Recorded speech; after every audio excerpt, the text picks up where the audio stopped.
Contemplation before chanting. The Sangha is invited to come back to our breathing so that the collective energy of mindfulness will bring us together as an organism, going as a river with no more separation. Let the whole Sangha body breathe as one body, chant as one body, listen as one body, transcending the boundaries of a delusive self, liberating us from the superiority complex, the inferiority complex, and the equality complex. From the depths of understanding, a flower of great eloquence blooms. The voice of the stands majestically upon the waves of birth and death, free from all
Testing, 1, 2.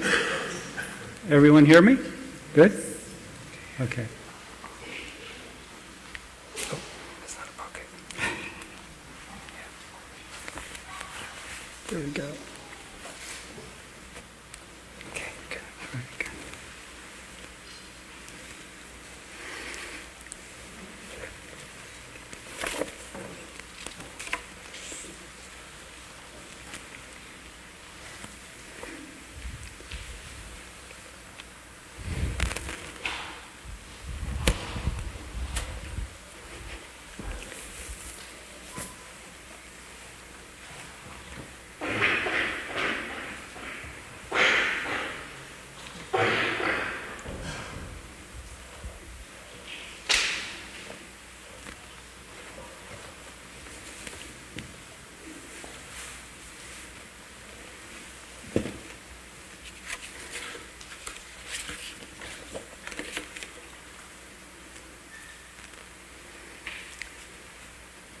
Morning. Yesterday I came up, this morning I came up to check out the setup and to look at the platform.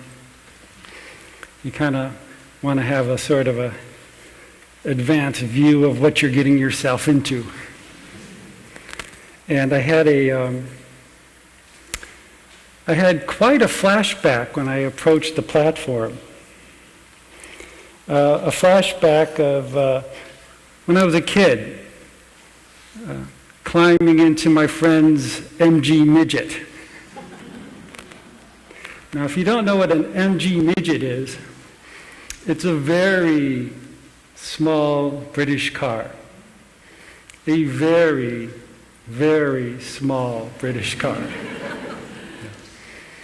And in retrospect, I think it was designed more for the English countryside with rolling hills rather than the freeways of Los Angeles. Yeah, when you're on the freeway, you have truck tires taller than your car. But it was fun. Yeah. I remember when we first built, when this building was being built, when we first moved to what was to be Blue Cliff Monastery. And some of us looked at it and the immensity and the size of it, and we thought, wow, would we ever fill such a hall? You know, okay, maybe with Thai, definitely. And here we are today. And oddly enough, we had the same thoughts when we started building the hall at Deer Park Monastery, which is equally immense and large. That's where I reside. My name is Brother Phap. I did live here for a while. Came over with the brothers and sisters from Vermont to begin a new monastery. And now I'm over on the other coast, Deer Park, which I'm equally fond of. So, why don't we begin with 3 sounds of the bell?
All things come from suchness and return to suchness. And why is this? Because it's suchness. I'd like to read a passage from The Awakening of Faith. And if you don't know the text, it's a primary text in Mahayana Buddhism. Talks quite a bit about what we're looking at today. Together we are one. From the beginningless beginning, suchness in its nature is fully provided with all excellent qualities. Namely, it is endowed with the light of great wisdom, illuminating the entire universe, of true cognition, and mind pure in its self-nature, of eternity, bliss, self, and purity, of refreshing coolness and freedom. It is endowed with these excellent qualities which outnumber the sons of the Ganges. I've been there, there's a lot of sand there. Which are not independent of, nor different from the essence of suchness. Oneness and the many are like the water and waves. There is no division. The absolute and the relative are in unity and harmony. Do you understand?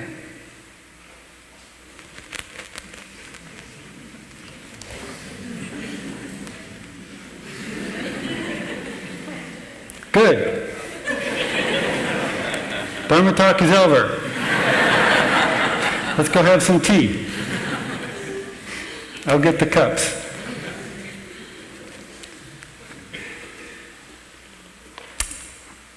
I've really been struggling with what to talk about this morning. When you talk about the Dharma, it's very powerful, very wide, very immense. It's as immense as the heart, as immense as the universe. This is why we can fill a hall.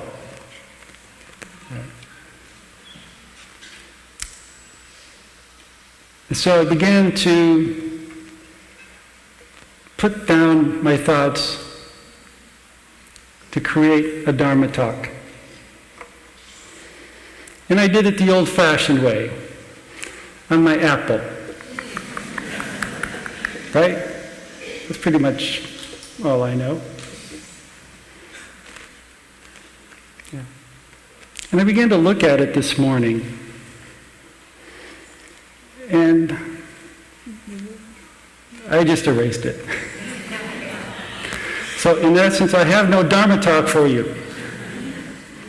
There's no Dharma talk here. If you're looking for one, go away. None here.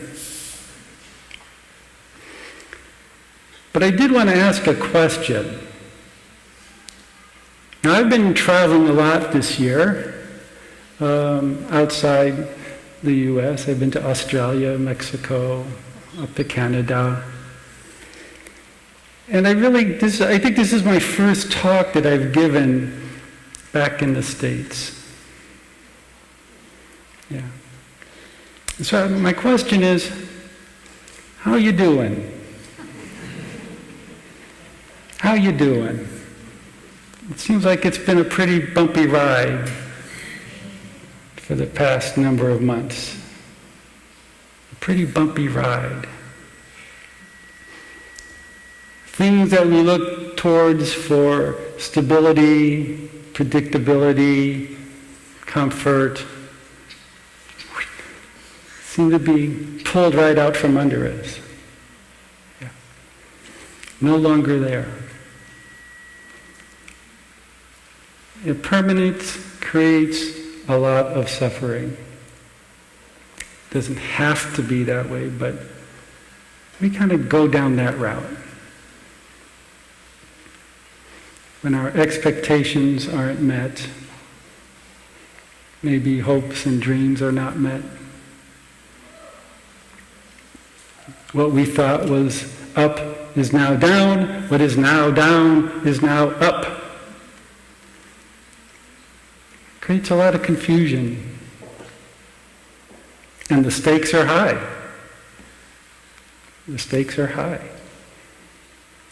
We've got a political system in pretty much chaos. A president that seems to create chaos, regardless of political positionings or political ideology, putting aside parties. But as an individual, as a character, as a personality, creating, seems to be quite a bit of turmoil. Then we have a Congress that, for some reason, is more interested in political ideology than rather what's good for the nation. At one time, politics used to mean give and take, compromise. Let's do this for the benefit of our citizens. Not so much anymore. We worry about the future. We look at things such as Charlottesville, the hate, the ugliness, and the despair, the violence. A young woman plowed down with a vehicle by a man who is engulfed in hate, racism, anger, fear, despair, confusion. As I look at the divide, I can't help think about everyone feels like they're losing something.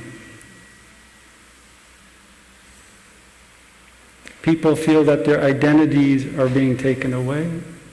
People feel like beliefs are taken away.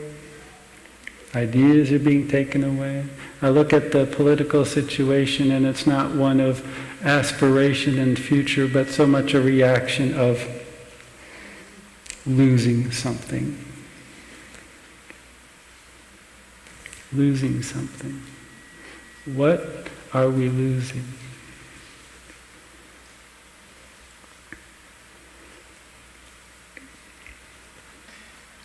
The Buddha taught the Four Noble Truths.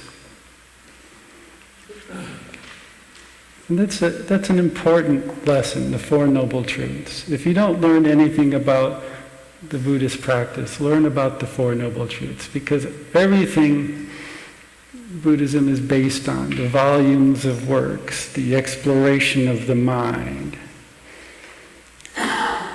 even simple practices of chanting, all go back to the Four Noble Truths.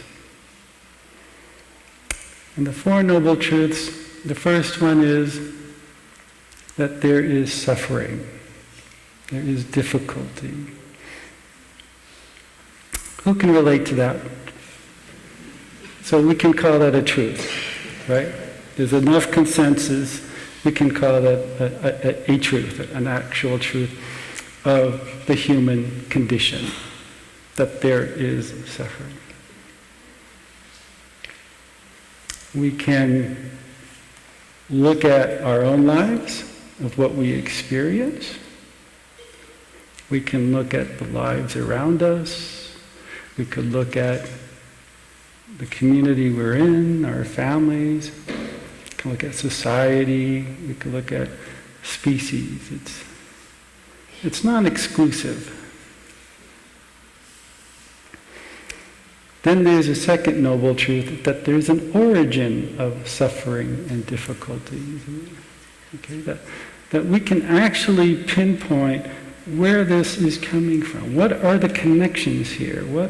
What dots are being connected here to create conditions for suffering? Now this demands that we look a little more deeply, right? I mean, that's the idea behind mindfulness, the idea of meditation. Yes, we can use these practices to create a beautiful space within us. But it's also meant to look deeply at things. Where does this come from? Why do I react the way I do? Yeah, looking a little deeply at the causes and conditions. Then there is the third noble truth, okay, which is, in shorthand, it's nirvana, the absence of difficulty and suffering. Okay, the absence, that there is a place within us that we can cultivate and transform the difficulties. Okay. I think that's kind of why we're here, hopefully. Then there is the fourth noble truth, and that's the actual practices, the path leading away from difficulties, etc., etc. And that's why we're here, right? That's why we pick up the practice of mindfulness, why we pick up the practice of meditation. That's maybe why some of us become monastics. And those practices, there's quite a bit there. Everything from our views and how we look at something, how we process something, how we understand something, to just sitting. Yeah. The simplicity of just sitting and being. So we have these four noble truths that we guide our life on. Tools of the trade.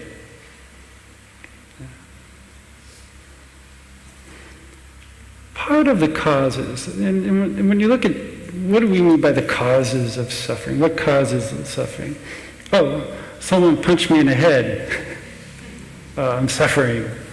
You know, he said something to me the other day, and oh, I'm suffering. As we begin to look inside,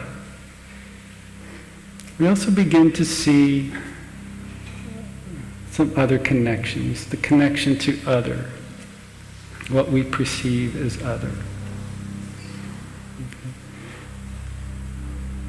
Okay. How do we process that otherness? One way of looking at the origins of suffering is really, I want to talk a little bit about that before, the impermanence of things, right?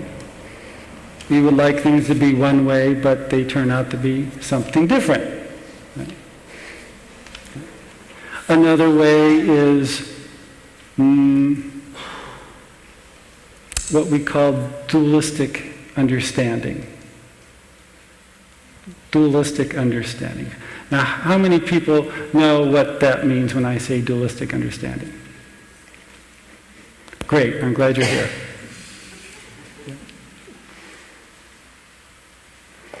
Part of the problem, and I'm speaking on my own personal experience, is seeing the otherness. Okay. And in Buddhism and the teachings of the mind, it takes a look at different aspects of the mind. How can we take a look at the mind? How can we understand the mind? And it breaks the mind up into different aspects that it analyzes. Now, I'm not going to go too far into this, because it gets pretty deep and pretty wide. But one aspect is a thinking mind, right? Judging mind. The more rationalistic aspect of the mind.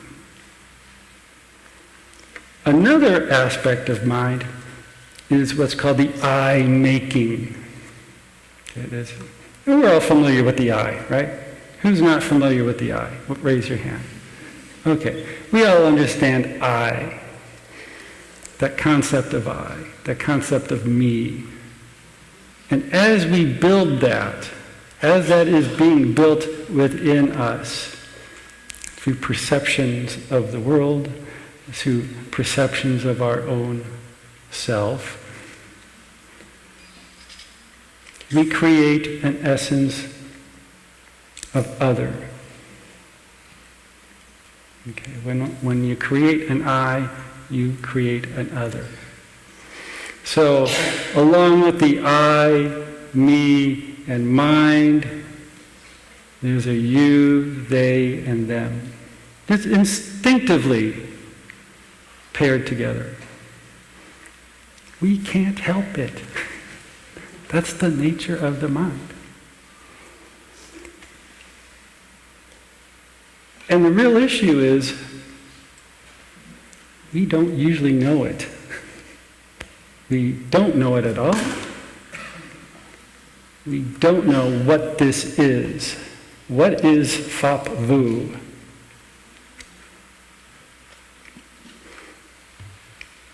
And once we do become aware of this I-making, it's tough.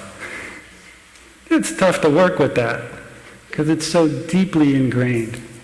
So much in our vocabulary, so much in our understanding. Becomes a part of my identity. And this creates what we call an obstruction. An obstruction. An obstruction to a real valid connection. Whether that connection is myself and you, myself and this, an obstruction to myself and with Orchid. Is there a connection there? So, by creating this I and operating with this I and me and mine, we create an obstruction to potential, to our own very potential. Because within us we have great capacity. We have a great capacity. A human being has great capacity.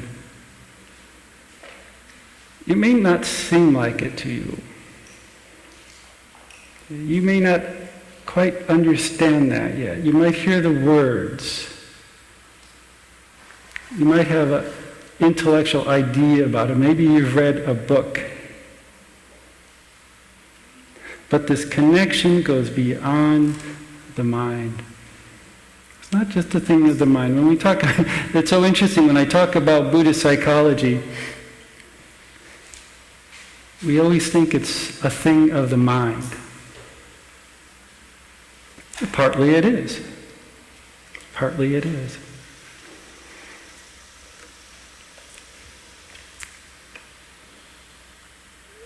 As I said, in Buddhism, there's different aspects of the mind that are looked at and labeled and looked at in order to understand. It's a teaching method. But there's one term that's used that really isn't explored too much, and that's the term citta, C-I-T-T-A, citta. And it's translated as mind. But it's also translated as heart. Heart. Not so much the organ heart, but the heart. So the citta, when we talk about citta, it's the mind and the heart. When the Chinese translated the works from Sanskrit into Pali, they used the word qi, which also means heart and mind. Now in the English language, because of conditions, and I'm sure we can have a great discussion on humanities and sciences, but we don't have a term readily available for such an idea of the heart and the mind, because we tend to break things up to analyze and look at and to understand.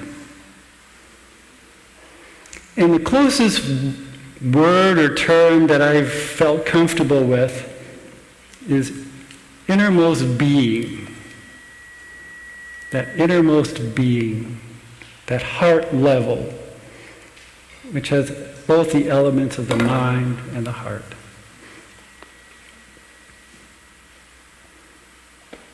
Now life demands a response, doesn't it? Life demands a response. Whether it's responding to an orchid, responding to another individual, responding to the world around us.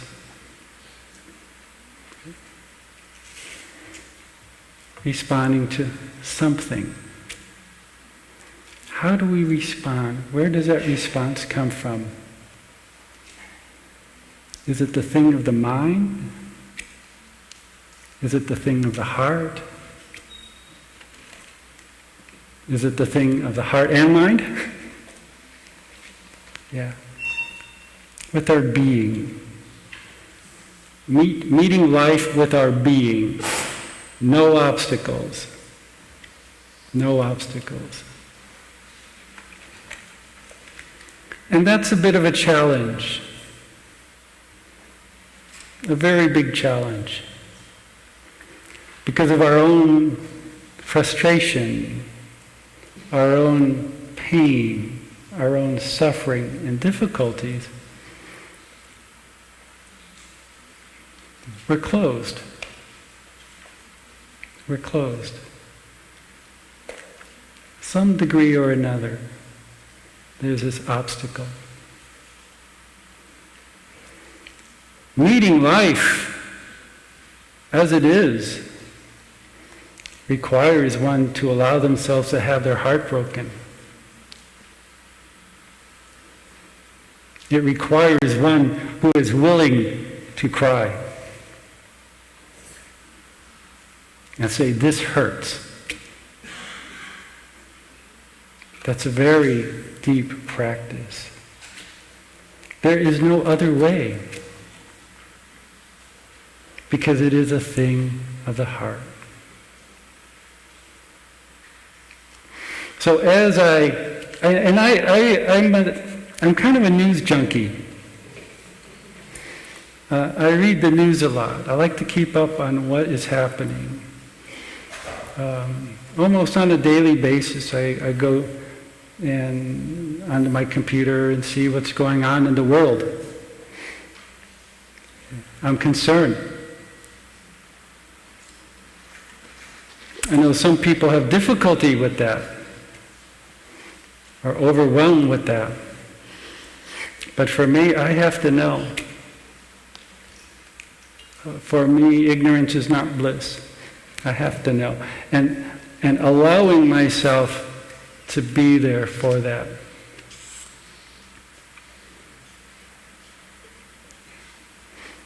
Because there's a lot of painful things going on, especially right now. How do we respond? How do we respond? When there is this connection, and we don't, a lot of times our obstruction, we don't see that connection. A lot of times we just don't understand that there is an actual connection because we believe they're out there and I'm in here. That's an issue for out there, not in here. What does mindfulness and meditation have to do with the problems of society? What does it have to do with politics? And I've been criticized for that, believe it or not. Bringing politics up. Just the mere word has created criticism because they don't quite understand the connectedness of life. And the practice isn't about merely feeling good, but it's about understanding, about learning and finding how you're much, much more than you think you are. It's an important understanding. You're not just who you think you are, pretend you are.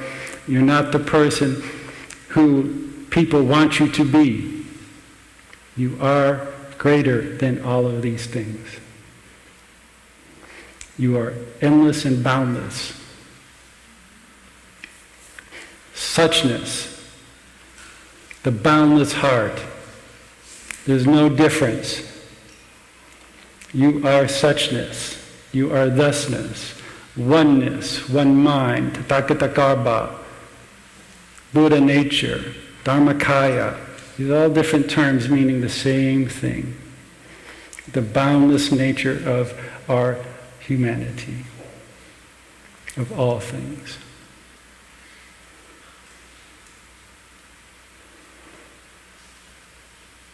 As I look out at our society and as I look out at all the things taking place, I can't help thinking, and I can't predict the future, but something tells me it's going to get uglier before it gets better. That is where we find ourselves. We follow conditions. I have no grand theory of life. I have no great understanding of it all. I have no great philosophy to go by.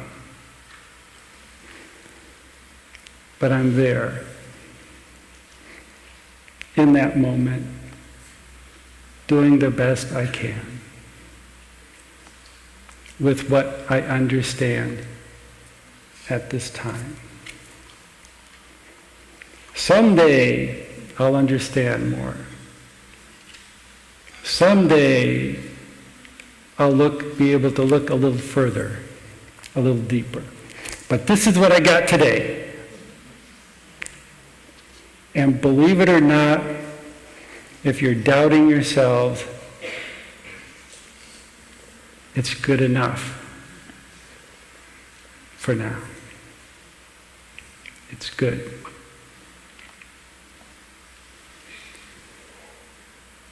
It's important to have aspirations. Right? We look at who we are, the difficulties, the happiness. We might touch the bliss if you've been practicing for a while. Touch stability, touch some freedom. And maybe we think, here we are, here I am, this is it. No, that's not it. That's just now. It's not tomorrow. Yeah, it's not all there is. There's more. Well, we have a sound of the bell.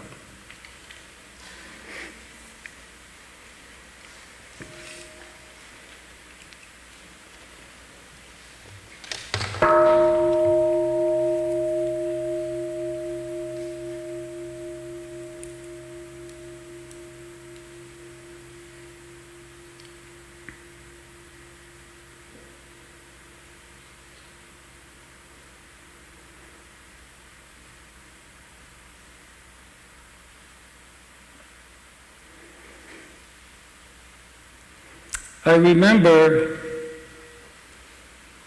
being at Deer Park during the election. The election. That historical election. We're in historic times. And I really thought about hanging up the robes. Going out into political, social activism. Something I'm not unfamiliar with. But to go that route. But deep down inside, and after a good night's rest, I began to understand, well, monastic life isn't done with me yet. That I have a bit more to travel on this path. So, voila, here I am. Better or worse.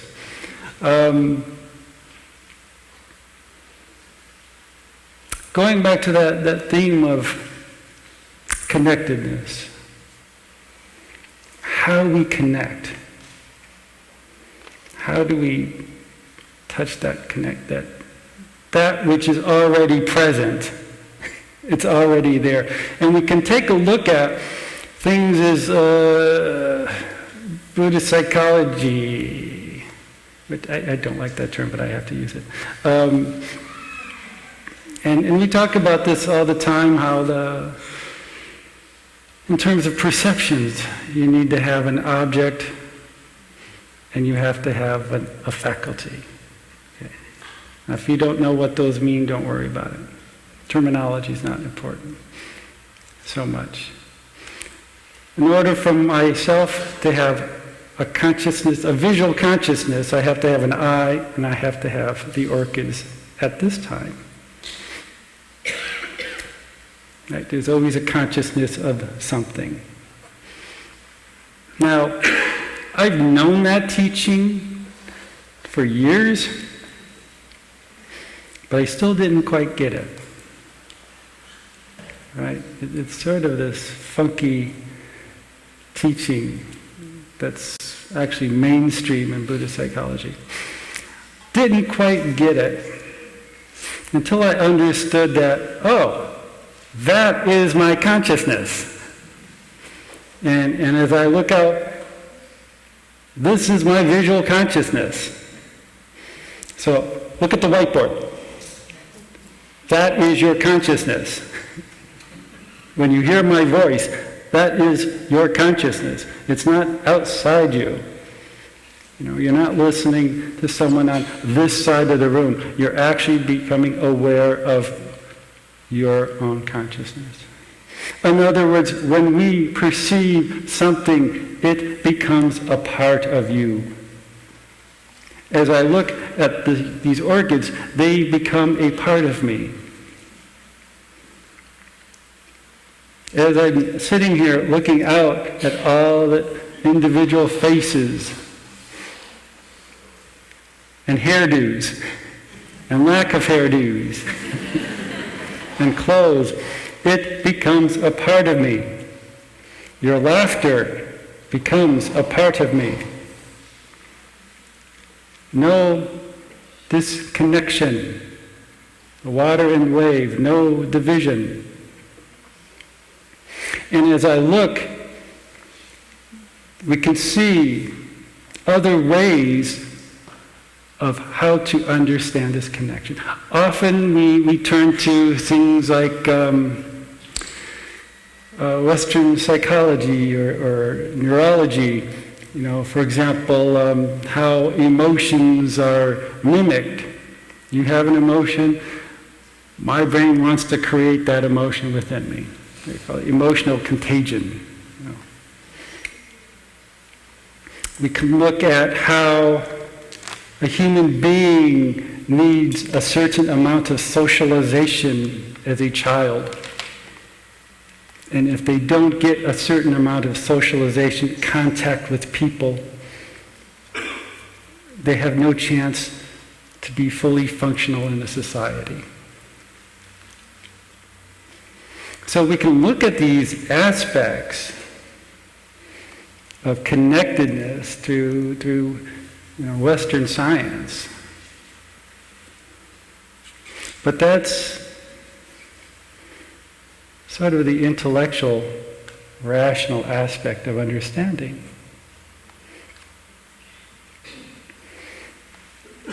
Just as suchness and oneness is vast and deep, that is none other than yourselves, your citta, that heart and mind, that innermost being. Okay? That is your suchness. That is your Bodhi nature, Buddha nature. That is your Dharmakaya, which is, again, from the beginningless beginning, suchness in its nature is fully provided with all excellent qualities. Namely, it is endowed with the light of great wisdom, illuminating the entire universe of true cognition and mind, pure in its self-nature, of eternity, bliss, self-purity, of refreshing coolness and freedom. It is endowed with these excellent qualities which outnumber the sons of the Ganges, which are not independent of, nor different from the essence of suchness. Suchness is not that out there. The suchness is the vastness of your own interbeing. And that connectedness with the world on not just a rational, logical way, but on a heart level. On the heart level. I look at what's going on again in society, and I can no more ignore a hand that I damaged.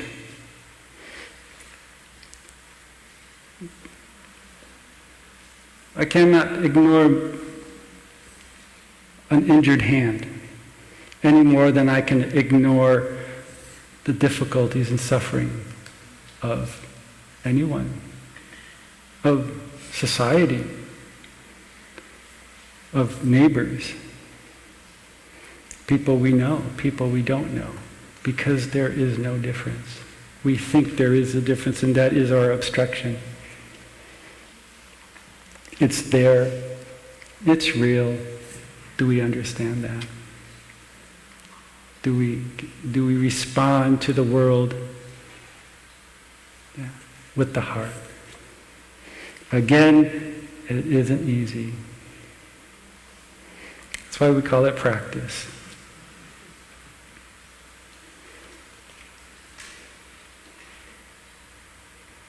Sometimes it gets overwhelming.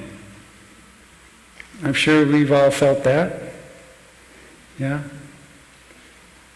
We have a seemingly dysfunctional, chaotic government. We've pulled out of the Paris Agreement. Dancing with nuclear confrontation with Korea, North Korea. And the list will go on. But where are you? Where do you find your stability amidst the chaos? Even if it's the chaos of your own mind and emotionality.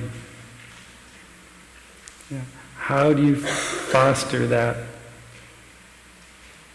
connectedness with not only, as I talk about society, connecting with the societal issues, but connecting with the internal issues as well. Okay? And this is why we pick up the practice. Right? This is why we look towards the practices, look towards the wisdom of teachers such as Thai, Gandhi, Martin Luther King, and who else that inspires you. And as I practice with it, and let me tell you, I went through the same process. I go through the same process of going from obstructions to freedom. Having that inner space to sustain you, that allows you that inner freedom. It's hard to explain the things of the heart. These are words.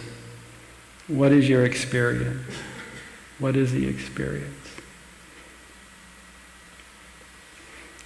That innermost nature, that spacious, refreshing, calming, and on and on and on, in the face of difficulty, in the face of adversity, in the face of your own personal dilemmas in your life. We talked a little, this morning we had a guided meditation by, I think it was Sister Tanyam, wasn't it? Yeah. I was in the back. Talking about the breath. How many here are new to the practice? Who feel like they're, who's here for the first time? Okay, great, welcome. This is the reason why we sit and why we go to the breath. Because if you've noticed, or if you haven't noticed yet, you will notice if you do this for a while, it brings you to that space of calmness, brings the emotions down,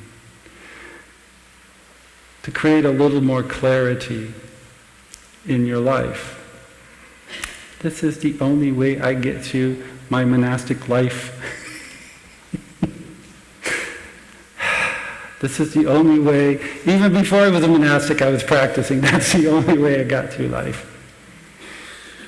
Especially at the time I was working almost full time. I decided to go back to college, and life was hectic, as many of you know life can be. So where do we find that? Okay, it's there. As you go out and while you're here practicing, do not miss the opportunity to really take on the practices here. Whether it's sitting meditation, washing the dishes, walking meditation. We'll be doing walking meditation after this. Coming back to the breath, coming back to the body. That is loving oneself. Why do we take up the practice? And you may not understand this quite yet. If you do this for a while, you begin to understand. It's an act of love. It's an act of love. Now you might think, oh great, here's a guy talking about self-love. Oh, I'm so wonderful. I'm in love with myself. No, that's not it. Wrong kind of love. The caring love. The concerning love. Yeah. The love that wants us to have a good life. The type of love that wants the best for ourselves. Without the expense or without other people's expense. This is why we practice. And as we do this, we begin to understand and we begin to see it just doesn't affect us as individuals. It affects the people around us. Okay, now this is a bit of a different view. That practice, that transformation now permeates into friendships, into relationships, even though it doesn't seem like it. And it goes on and on and on. When we talk about tipping points, okay, we create a tipping point within ourselves. We practice enough and practice enough. Eventually we begin to see the results. But you have to have patience and effort. But mostly, you gotta have the heart. Because the practice is about the practice of the heart. Sure, there's Buddhist philosophy. There's even Buddhist dogma. Other terms you can use. Yeah, Buddhist history, all these rich, wonderful, intellectual aspects. But the real path is about the heart. And connecting with what is within you, connecting with the greater entity, that which is around you. So as we walk in the presence of our own heart, of our wholeness, of our innermost being. We feel the earth, we feel the air, we feel the presence of others around us. We find relief, happiness, bliss, joy, all the beautiful things. And as we take up the mindfulness practice, the meditation practice, developing our compassion from that heart, that inner being, we can touch others. We can begin to heal. We can begin to look at things in a totally different way. Wow, what are those Nazis really about? What do the white supremacists fear? Is that the same fear as my fear? Is the same despondency my despondency? Yeah. People ask me, what should we do in life? What should we do in these days? I don't know. I don't know. I look at my life and the path that it takes me. But for you, you have to look at your own life and find your own path in life, whatever that is, but life requires a response. Again, whether it's an orchid or social trauma or washing dishes. You have a dish before you. What is your response? How do you respond? Hopefully it's washing mindfully. I always used to think that mindfulness was something of the mind. Quite fascinating conclusion considering the nature of our teacher.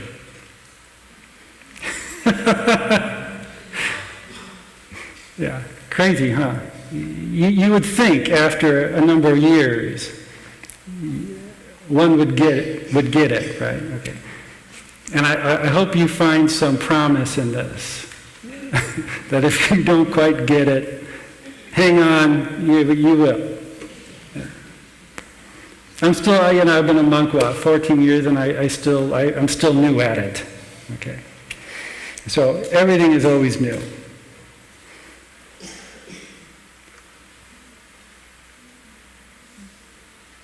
Regardless of the difficulties in life, your own societal difficulties,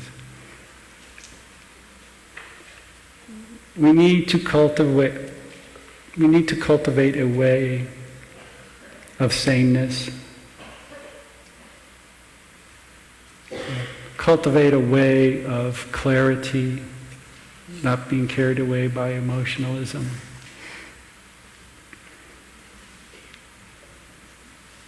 A little more understanding helps.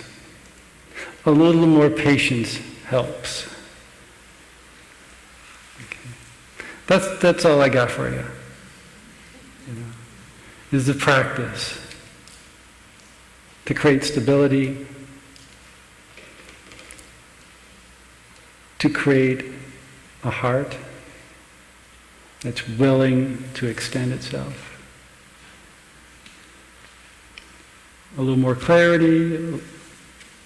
Somewhere along the lines, I hope and have aspirations for a little wisdom. Yeah. But it all begins with that wholeness, the suchness that lies within us. Okay. So, don't waste your time.